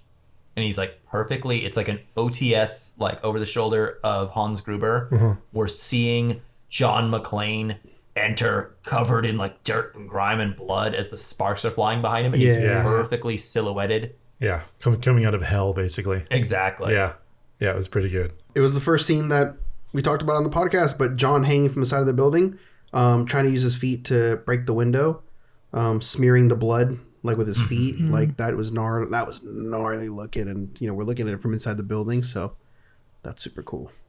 Nice. We talked about this earlier too. Mine is when Clay meets John. Yeah, That entire sequence is filmed in Dutch angle, it is. and I've never noticed that shit. It is completely. Something's off. For that unsettling Something's effect, not yeah. right. And there are so many lines and tiles and things in the background that make even when they're like getting along, it's like something's really fucking off here. That's how you're supposed to do Dutch Yes, exactly. That's when it means something. That's it's like, and it's just done really well. And I never put together that happened. And then real quick, we can't close off this section without just grabbing the low-hanging fruit. The fall. Oh no, that's a good one. That's a good one. No. But the iconic, like whenever someone says Die Hard, the first image you see in your head is John McClane lighting the Zippo lighter in the And vent, the ducts. Yeah. and then the what I assume is a background light, turn it on, and like Come for a sec, a couple laughs. the shot of Alan Rickman falling. I know it's CGI and it's whatever, but the fall and his face and all of it, that's Die Hard. Like that's Yeah. what comes And to mind. it holds up okay. It holds up okay. Yeah, it holds up decently. It holds up fine. That's- It's I mean, not perfect. 88? That's Yeah. not terrible. But it's not my Hans Gruber Deathfall Award. It's not mine It's either. not mine either. Yeah. Also, really quick, because you didn't touch on it in the trivia, like it's so, I mean, I know it's the most like well-known thing ever, but like the reason why that shot is so amazing is because they didn't tell him when they were going to drop him. Yeah. Yeah. It was a Oh, 1, 2. Yeah. that's So awesome. that's like a I real know. reaction. There will not be a 4. He was waiting for the count. There will not be a 3. That's awesome. Is that Channing Tatum and a Dog Collar Award? I gotta go with Al. From growing up, he was Mr. Winslow. Yeah. Nice. Reginald Vel Johnson. I never noticed his name was Vel Johnson. Vel is not a normal prefix to a name No, that not I've at all. ever seen before in my life, and I want to go investigate this now. I've got 2. I got 2 as well, but here, go ahead. Okay. I've got 2. I don't want to steal this one in case it's my wife's. So I'm going to take my backup. I'm going to go Rick Dukem as the city worker. So it's like, Oh, yeah. hey, bud, you got to turn off all the power. And he's like, Fucking forgot he was in there, yeah. And he's like, he's like, you want me to, like, I'm going to lose my job. And it's like, FBI, pal, you're going to lose your job either way kind of thing. He's in so much stuff. He's like a really iconic, like, 80s Canadian comedian. But what I know him from, because of my age, is he's the chauffeur in Blank Check. Okay. So it's like, the movie where it's like, little kid gets a blank check and he writes, Yeah. $10 million, and like he gets $10 million. He's his like weird adult friend who's his chauffeur that pals around with him and eats ice cream with him. He's got not a weird, but a bigger part in The Burbs. Yeah. I was going to say The Burbs. He's in a Yeah. ton of stuff. Yeah, that's where I know him from. Okay, well, I hope I'm not stealing yours either. But I have Al Long, I got that as well. Yeah. which I think we had mentioned him in a previous episode. Oh, yeah. But he's that guy that's in fucking He's been in everything, right? He's the Asian gentleman, and he's actually a stuntman who's fucking in everything. Well, he's in big Trouble in Little China. Yeah, exactly. Yeah, I saw him and I was like, Three I've Ninjas. seen this guy a Yeah. numerous amount of times. I am sure. And I looked it up. I'm like, yes, I have. Yeah, So- he's a stunt coordinator, so he's basically done everything that the other 2 stunt coordinators in Hollywood haven't done. So it's- Which was kind of upsetting not see him do like a cool stunt piece in this film. Just kind of dies, gets shot. I through do the wonder door. I if was like, they did it, if they did do like some got cut martial out, arts maybe. stuff. Yeah, and did get cut out. Yeah, but either way. I have 2. Both of mine feature heavily in the Goonies. Hell yeah. So Robert Davi plays That's the one that I Yeah. saved. Yeah. Agent Johnson. Yeah. No relation. And he's Jake Fratelli. Fratelli, yeah. He's the brother that gets jailbreaked in the beginning of the The Goonies. opera singer. Yeah. Oh. And he is actually a classically trained opera singer, I found out in Wow. some research. And then the other one is Mary Ellen Trainor, who plays the TV news anchor, the female TV news anchor, is the mom from the Goonies, Right. too, with a broken arm. Oh. Yeah, Nice. all Goonies. Well done. Yeah. I was going to try and do a suspicious like connection thing, and then you guys haven't done the Goonies. That's okay. I did a all Tim Allen edition last episode during trivia, so we haven't really done a Tim Allen movie because he sucks. Does he? Oh, yeah. Oh. We need to do Galaxy Quest. Oh, yeah, That's what Alan I'm Rickman. saying. Yeah. Galaxy Quest. Yeah, he's in Toy Story doesn't suck, but like he's not why I'm not like, Toy Story's the best movie ever because Tim Allen. Oh, I thought you meant as a person. Because as a person, it As a fucking person, sucks. yes. He's a terrible human being. And as a comedian, he's not great. Yeah, no. I think one of the famous quotes from Alan Rickman in Galaxy Quest was when they were working on a scene together and Tim Allen began to cry and he had to like leave the set and like go away. Alan Rickman said, I think he just experienced acting. On to the not Hans Gruber Deathfall Award. We're finally here, ladies and I was gentlemen. hoping nobody would choose Hans Gruber. This is awesome. I just wrote down, Well, I've got Carl's hanging. Even though that didn't quite kill him. I thought it was pretty fucking gruesome. Yeah. And a hell of a way to end a fight. Totally. Especially with a guy that's like a foot taller than you. And like got a foot more reach on each side. I have John's ego death during the course of the movie where he realizes that he's been a shitty husband and a bad father. So that's the death fall that was most impactful for me. Okay, Chuck. That's every episode that doesn't have an actual murder in it. That's my death fall. I think he died inside. I already talked about it earlier, but I have the guy who, whatever his name was, the guy that got shot through the table. So like the little one-liner that falls in. Yeah. I think that for a film made in '88, when the trope wasn't even, I mean, it still went on long after that. I think it's funny that they pointed that out. I'm like, yeah, why are you guys always talking instead of just killing people? Yeah. Chuck winced so hard when that guy got shot, like up through his junk. Yeah. As someone who's been under the knife with the testicles. I thought you were going to say, as someone who's been shot at from underneath the table. It's like, oh, That too. Jesus. That's how they did the vasectomy. Oh, wow. Obviously. Things have changed since the 80s. Exactly. Oh. And then just to be different, mine was, I don't know the character's name. It's probably like a Otto or a something, but the gentleman who gets shot in both fucking kneecaps and then falls face first into broken glass. Yeah. Like it was like, I was like, oh, it's like, okay. So this is where we got that from, like for the raid kind of thing. It's just like, okay, yeah. That was like one of the more gruesome, like, oh, this feels current. Like, but this is an 80s death. Yeah. Real squibs, no VFX, no computer VFX. I liked all the blood. It was good to see real squibs and real blood. And then I didn't notice it. This is an aside, but when he goes back into the building where Mr. Takagi was shot, the glass on the window is covered in fucking blood. I loved that touch. I love that they were I missed that. Yeah. As a kid, like I never saw that before. It is gruesome. There's like brain chunks. Well, like, and he reacts to it perfectly. Like he does have like kind of like, he's like, oh yeah, like I hate being in this room again. This fucking sucks. Like he has that kind of like gravitas happening. I guess for like a real one, I would go for, I think it's the guy who gets shot through the table, gets flung out of the window onto Al's car. That's pretty good. Pretty good. That was pretty good. Why I like Waterworld, a controversial hot take. I hope y'all brought some hot ones. I got a very hot take. Awesome. I'll go first since mine's pretty tame. But I think I mentioned before, I think Sergeant Al Powell has the much more intriguing story, and I would rather watch his movie. I could see that. That's just me. It's like the A24 version. Yeah, kind of. I thought Bill Johnson had passed away. He's still alive. He's still making movies. Wow. Yeah, so go Bill Johnson. I'm not saying anybody at this table necessarily agrees with what's being said, but the general consensus amongst like audiences and critics seems to be that as a series, Die Hard like de-evolved into like a super cop film. So my hot take is, I don't think he was a super cop since day one. Oh yeah, that's totally fine. Like I remember because I had that in mind watching this film. I'm like, oh okay, let's see, go back to the roots, and I'm like, he's a fucking super cop. He's a fucking indestructible. Like I'm like, no, like he shouldn't have survived any of this. Like past the first 30 minutes, like So I don't think that argument that people's like that seems to be like not the only gripe with the later films, but that seems to be the biggest gripe, at least based on what I've read online. Is that like, well, he just survives anything. He's like doing all this crazy stuff. Like he's supposed to be an everyday man, and I'm like, other than like, again, the first 10 minutes of this film, he really wasn't an everyday guy. Like, how the fuck does being a New York cop give him the ability to do anything that he does in this film?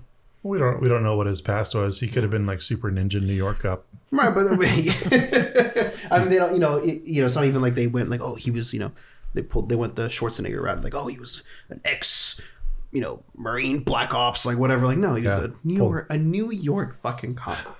But so anyway, so my argument is just that he's been a super cop since day fucking one, so you can't blame a series for leading into my that. biggest gripe with that is not that he's a super cop, but it's just that the movie, as it goes on, they just suck. They just become bad movies. And like the last one, Live Free or Die Hard, is PG-13. That's not the last one. Oh, they made a one after and that's that? actually my second favorite one.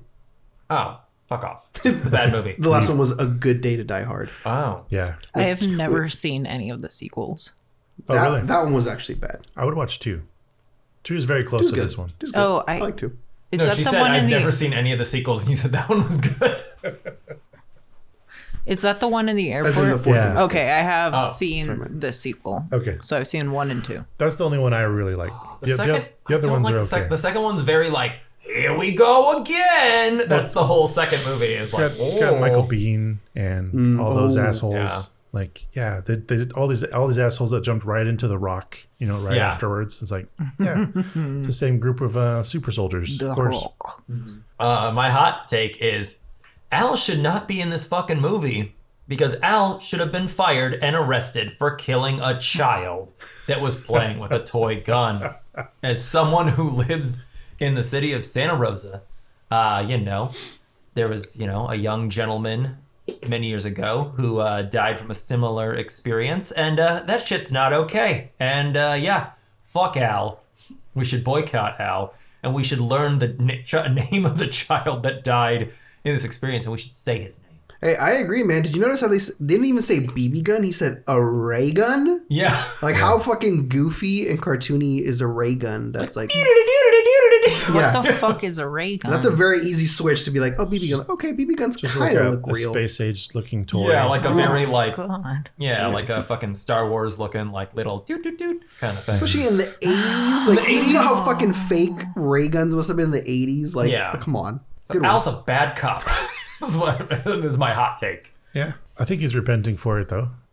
Yeah, but he could repent, like, doing 5 upstate and then, be on probation. He should be on off, like, doing fucking desk duty. Yeah, but not for the police department. He should be doing desk work somewhere else. Yeah. And he didn't even do his job right. He walked in and was like, fuck it. I'm bored. This looks fine.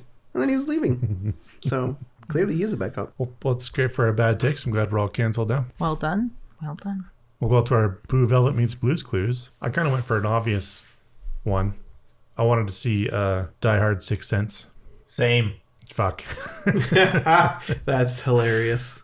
We Please explain. just did them too close together. Yeah. I was just thinking McClane is like going around continually shooting all the ghosts, but everyone's already dead, and then Argyle has to show John McClane that he's already dead. And then...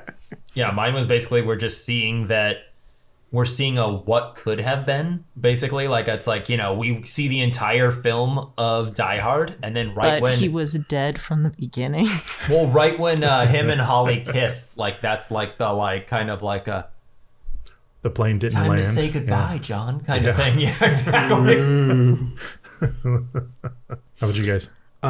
So I have John McClane is accidentally invited to billionaire Bruce Wayne's birthday party when the Joker and his goons crash the event. With Bruce off somewhere else dealing with thugs, John must step in and put his skills as a super cop in order to foil the Joker's plans. Die Hard meets The Dark Knight. Okay. Hell yeah. All right. Die Night. Yeah. Playing the American cowboy, Mr. Wayne. Better than Dark Hard. Dark Hard for sure. Yeah, there we go. I went for Ocean's 11 meets Die Hard. It's a movie shot entirely from the perspective of Hans Gruber and his team. Fuck, that's way better. That is pretty damn good. That get foiled by a jackass super cop.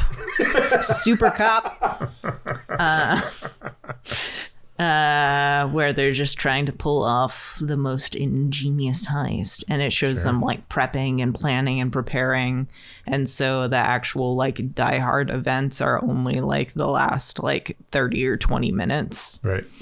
That's amazing. That's pretty good. I like it. I don't know. Any plugs? Probably just cut this bit. Since we're not saying the name anymore. Exactly. The only thing I have is I'm, filled with the holiday spirit coming fresh off of my work theater Christmas party. And I encourage everybody to go and support the local arts in their community. Mm-hmm. If you go and enjoy theater in your area, if there are any nonprofit theaters, just throw a couple bucks their way this holiday season before the end of the year. It's a tax deductible write-off. Oh. And, support the arts. Yes, please. Do we call Jules and Vincent? I'm going to let it live. Other than like mentioning Butch, which is the obvious one, but yeah, I'm going to let Die Hard live. Yeah, as much as I gave this film shit, I'm going to let it live too. Again, I liked it. I had fun. I have some gripes with it, but, it definitely went down for me in terms of like the kind of the pedestal that I thought I had it on, but still a great movie. Still thrown on. It's fun. I am firmly in the let it live camp. I figured you would be. Although I totally recognize the gripe and nitpicks, they do not detract at all from my experience. I agree. Sure, you could cut out some time and you'd have a tighter little film, but honestly, for as long as it does feel tight. It fucking moves for me, and enjoy it so much, especially with the knowledge that this is like a foundational movie for so many movies that I truly love and treasure that came after it. So 100% let it live. You can't kill it. It's Die Hard. Of course I'm going to let it live. This movie is amazing. This movie only grows richer every time I watch it because like it's not something that I watch all the time. Like I watch it like once every like year or two kind of thing, and like when I watch it I'm like, it's like, all right, Die Hard, I don't know, I write it off in my head, and then every time I hit play I'm like, oh, this is a good movie, and I just get like glued, I get sucked in, and I'm just like, oh, I'm watching, this is a fucking treat, I am watching Die Hard right now. This is what a time to be alive. I forget about capitalism, I forget about my back pain, I forget about my knees, I forget about like people I haven't spoken to in months that I should probably call and I apologize for. All I have is Die Hard in that moment. And for that, I love you, John McClane. Very nice. That brings us to our Sonic Death Monkey top 5. Top 5 plus movies filmed in a single location. I'll go ahead and start. Maybe we should say set majoritively. I think it all counts. Yeah. Like, The Sonic Death Monkey, Lauren. Yeah. It's up to interpretation. You can do a movie as long as you can justify like I don't want to steal anybody's, but like fucking Inception is in a mind palace. If you say a movie name, you win. I'll go ahead and start with my number 5. Came out a couple years ago, but Vivarium. Oh my God. Jesse Eisenberg, Imogen Poots. Yeah, never have I felt so much dread and upset. I had, sorry to steal your thunder, but all good. That's his movie. You should like it. No, I love it. I just like, I watched that during like the beginning of the pandemic. Same. Yeah. And it was like one of those, came out. Yeah. I was like, oh, we're never getting out of this. Yeah. It's so good. The kid, like when it's hungry, just screams. Just, ah! Yeah. Oh. 10 out of 10.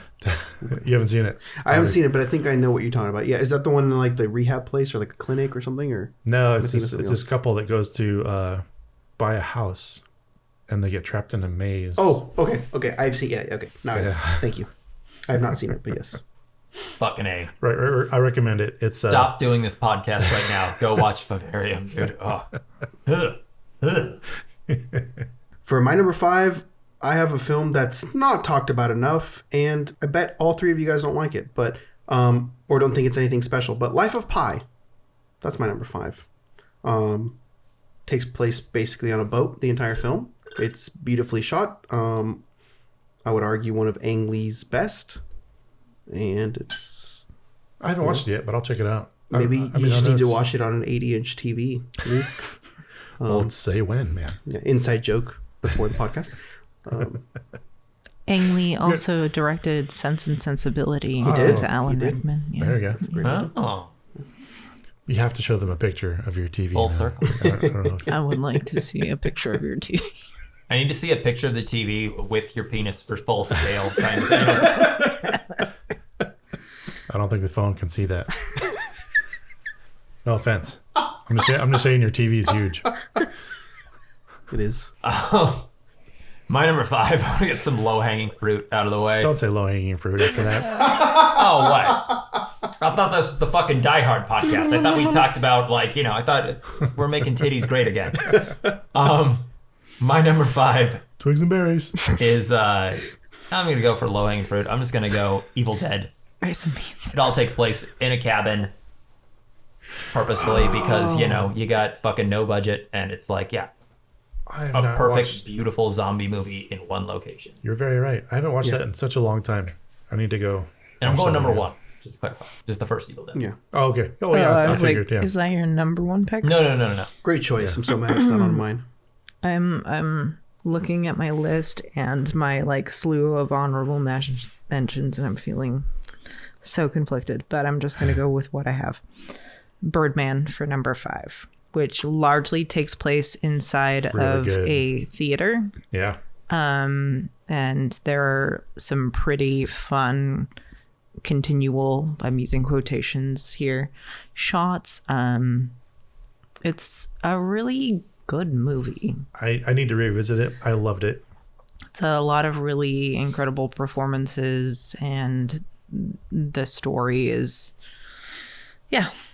really good, solid movie. Yeah, they actually edited it in Premiere. Really? Yeah, it's like then that's the Adobe software that we use to make our dub movies. I'm like looking at And it, this like, lovely what the fuck podcast. is This podcast. Shout out to Adobe, please sponsor us. Yes, very nice. I have been wanting to revisit that and sit down and look at it. When I was watching it the first time, I was watching it for the technical things that were happening. I was like, oh, there's a cut, there's a cut, there's a cut. But it is one entire sequence Yeah, in the movie. it's banging cast, and like the story itself of like trying to mount a play. It's like one of the most realistic, like Yeah. that kind of intensity and drive that I've seen portrayed about like doing theater work, which is also really fun. And when they finally do a hard cut, it's like so noticeable at the end. It's jarring. It's like it does its purpose. So good. My number 4, Clue. I love Clue. I grew That's a up great movie. watching this probably as much as I watched Die Hard. Oh, yeah. It was just on TV all the fucking time. Tim Curry. Tim Curry. So many people that have passed away this year.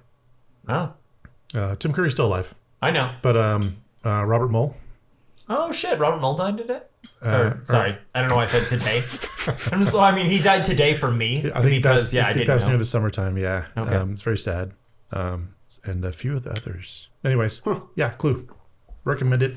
I want to watch it. I want to do it for the podcast. It's just fun. Yep. Madeline Kahn. I love Madeline Kahn so much. That would be a fun one. For my number 4, I have Misery, Oh yeah. which again takes place largely in the cabin. And it's just one of those that every time I watch it, I do watch that one pretty often, and every time I do, it's like wow, like the simplicity of it, and it's amazing. Yeah. And How often? Yeah, I was gonna say, as your doctor, how often do you watch Like this movie, once Javier? a year? like once a year, yeah. Okay. Like once a year, yeah. Wow. Because I'll just like remember, like, oh yeah, that's right, Misery's great. I should watch that. You And know, I do. And the I'm like, normal once a day. It's just Just like every 12 hours or so.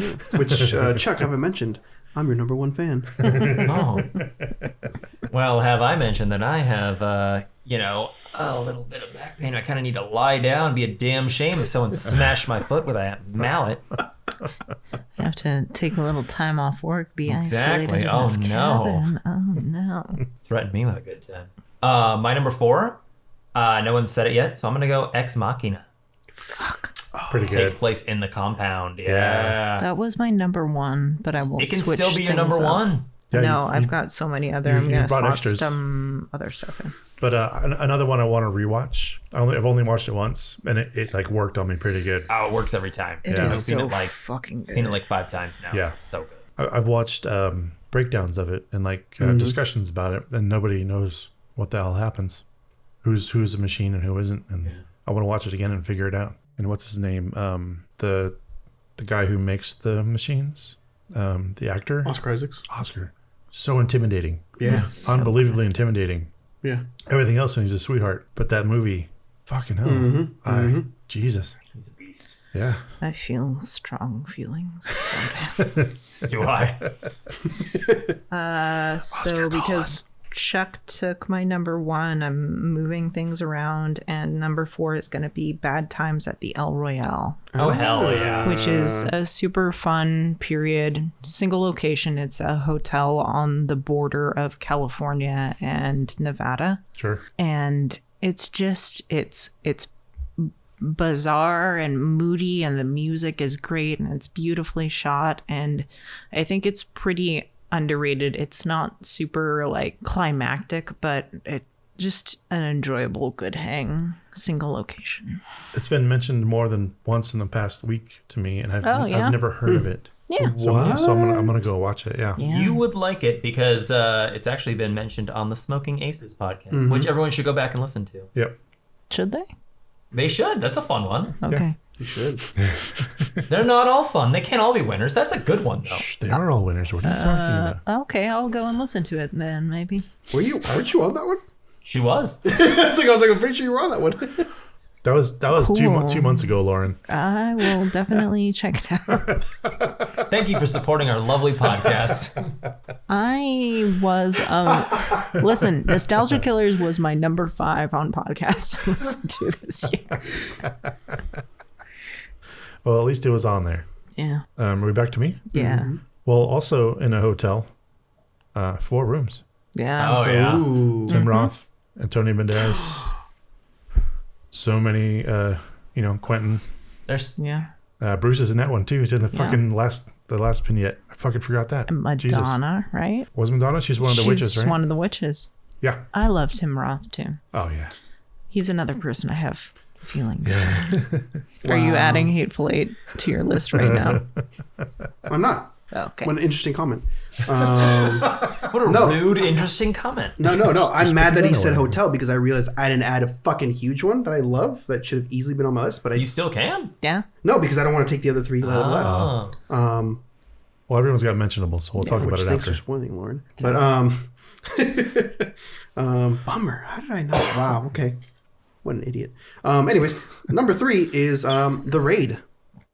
Yeah. Yeah. I again, I've said it before. One of my favorite films of like Hell the decade yeah, of brother. the past like The Raids. one of my favorite films of all time. It fucking slaps every time I put it on. They're both great. Both raids are great.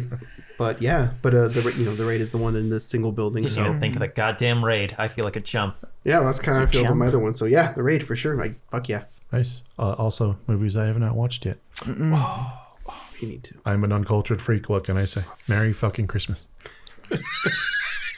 My number 3, I'm gonna go with Shiva Baby, which takes place. You motherfucker. We can edit this out. I don't have to. That's fine. You two live What- together. what did- You've what did- seen all the It's same fine. movies. I'm gonna jump on and speak on it. Okay. lightly, What but did you say? Did you say Shiva baby? Shiva Shiva Baby. Baby. It's a like. Go for it. No, you go. So fucking good. It is basically it's like a play. Essentially, it's about a young woman who is living a slightly questionable lifestyle, and all of the games she's playing slowly unravel during a Shiva, which is a Jewish wake. So it's like she runs into every single person that she's like basically two-timing and double dealing and whatnot Oh. at this wake. It's like her parents, everybody she's grown up with, That sounds priest interesting. friends, her sugar daddy, his wife, their baby. And it's like uncut gems in a Jewish memorial. Yeah, it's like uncut gems level anxiety during like a wake. It's so fucking good. Nice. And it's a comedy too. It's so fucking Yeah. funny. Very I have nice. to add that. It's really good. It's what's her name? Rachel Rachel Sennett. Sennett. Oh, it's Yeah, Rachel Rachel Sennett. Sennett, Yeah. Oh. And it's fantastic. Snowpiercer. Nice. Fuck yeah. On a train. They're on a train the whole time. Really, I was going to say fun movie, but it's not super fun Yeah. per se, but it's very good. It's like such a good premise for a story, so propulsive, literally, and a complete like structural breakdown of class and rebellion happening while they're hurtling through space. Yeah. There's a YouTube channel. If I'm editing, I'll remember to put it in here. But there's a YouTube channel that analyzes movies, does essays, and they just did 2 like hours on why trains are the best movie sets. So Yeah, I mean, it's an Yeah. enclosed location. It's also moving through space, so you it's have dynamic and trapping. Yeah. you've got a lot of stuff going on. And there's a lot of movies in trains. They are, yeah, a ton. Yeah. I went through a couple when considering which one to like. There was like a different categories of like hotels and trains. Quick little side note. This took place during the BLE, the before Lauren era. Dark times. Dark times, exactly. We don't talk about them times. We don't talk about them times. I had a fling with a person. Disgusting. And Slut. I know. Fucking And whore. I had come to my senses and was like, oh, this is not healthy for either of us. This is a bad time. So I'd broken it off. I had started watching Snowpiercer a couple days after breaking it off with this person. All of a sudden, this person shows up outside of my apartment, blaring on the horn acting fucking crazy and causing a scene and like wanting to talk to me. And I was so engrossed in Snowpiercer that I was like, my biggest concern was, oh god damn it, I'm not gonna get to finish Snowpiercer now. And then I had to like, go downstairs and have like a full-on like argument out in the street and be like, you're a crazy person. This is not how you do things. And Wow. Yeah. Oh boy. Good times. On to my number 2, Delicatessen, I don't know which that you one. have not seen. You've seen it, Lauren? I watched it when I was in high school. Oh, Yes. I've seen half of it. nice. The same people who made Amélie. So Jean-Pierre Jeunet and Jean Caro. Okay. It's very much the same group of people. It's whimsical, Yeah. but in a different way. Yeah, it takes place in one building. It shows like the lives of all these people in their apartments, and there's cannibalism. And it's Wow. Was not expecting but that. it's- Cannibalism. it's done very it's very French. It's very classy. Nice. Yeah, it's one of my favorites, and it's all in one building. I don't have glasses, but if I did, I would be propping them up right now. And Nerd. I'm gonna be this fucking guy. And I'm gonna say 12 Angry Men. Very good. And if you don't like it and you think it's boring, you can suck a dick, and not in a good way, Wow, because I will defend 12 Angry Men to the death. that's bold. I fucking love that movie. Not the 12 It's- Angry Men part, the Oh, sucking, yeah. sucking the dick part. Yes, Yeah. and not in a good way. In a bad way in to a- the In a death. bad way. Yeah. Without love, with but- anger. Yeah. Yeah, I just That have sounds to. I just horrible. have to be very. Dry. Yeah, it all takes place. Thank you for clarifying what "in a bad way" means. Oh. Anyways, yes, 12 Angry Men, fantastic film. We don't even see the court. It's just the deliberation room, Just So the good. room. which is convenient for our stage play. Yeah. Absolutely. I've actually never seen the movie. I've Where only it seen it. originated. Yeah, as a play. Oh, okay. The movie is basically the play. Yeah. It's a very Yeah. dead on. Yeah, the original one, not the '87 TV movie. Just in case there was any. Yeah, it's been done 100 times. But yeah. But just Yeah. it's just so good. Yeah. I'm glad you've seen the play. That's awesome. Yeah. But yeah, totally agree, man. Well, hopefully I'm not stealing my number 2 from my wife. She's making eyes at me. Maybe you've consulted before you wrote anything down, man. Probably. You know, that's kind of what marriage is about. Consultation. My number 2, I've got 2 options here. I don't know if I heard her or not. My number 2, I'm gonna go. See her adjusting. I'm gonna leave her my number 2, and I'm gonna go with my alternate number 2. I'm gonna go with Clerks. Whole thing yeah. takes place in a convenience store. Fuck Yeah. yeah. Fucking yeah, For the most part. for the most part. Exactly. Well, I mean, yeah, That counts. Except for, the, Totally except for the counts. funeral. Yeah. which you don't even see. No, not takes really. place in a car. Yeah. Yeah. That's also one I considered, for sure. I saw my wife wince, so I will let her take my number 2. I don't If she know wants to what take it is. I couldn't see it. Okay. I'm going for The Lighthouse. Oh, god damn it! I didn't even think of that. Literally in the fucking title. That's so good. So good. Which is probably my favorite Robert Eggers movie Oh yeah, hands down. because I have not seen Nosferatu yet. Ugh, Ooh, God, it's so coming. I'm excited. so ready. I remember seeing Lighthouse in the theater with a bunch of like older people. Oh yeah, Yeah. And like watching them watch the movie was more fun. Yeah. Watching them squirm and get squeamish. That was a good one. Well done. I really do love this movie so much. It's deeply so uncomfortable to watch, and it's beautiful, Yeah. gorgeous cinematography, and I really like the acting. And When do you get to watch Willem Dafoe cook as much as he can cook? Yeah. they're frying fucking as hard as they can, Hell yes. and it's a glorious thing. So Outstanding pick. We still say anytime either of us have overstepped a boundary of any sort, we still say, you spilled your beans. yeah. Also, we do have a framed piece of Yeah. art by Courtesy of Julia Kaplan, friend of the pod. Friend of the Pond. Yeah. Nice. Which that should have probably been my number 1, but everything got kind of reshuffled. But yeah, that's one of them, Oh, and yeah. I'll choose yeah. another one Nope. for my number 1. Nope. So good. My number 1, which I've mentioned on the podcast before, and I don't think anyone's seen yet, but Corner Office. Oh, you have mentioned this before. John Hamm. John Hamm. I haven't. Yeah, you mentioned it.